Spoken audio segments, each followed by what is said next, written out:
So here we are. This is the update for the Chicago blizzard last night. We got over 20 inches of snow. And it's really nice out. It's really sunny. And that's how much snow we got.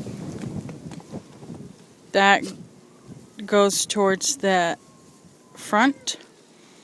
And we're out here with our dogs. The kids are playing in the snow and they're shoveling. Say hi to the camera, Arthur. Hi. Say hi, Berlini. There's Berlin. Angie, say hi. Hi. And then there's my dog, Charcoal, the black one. And this one, Stitch, our poodle. So, there's my husband. And we're all just here playing in the snow.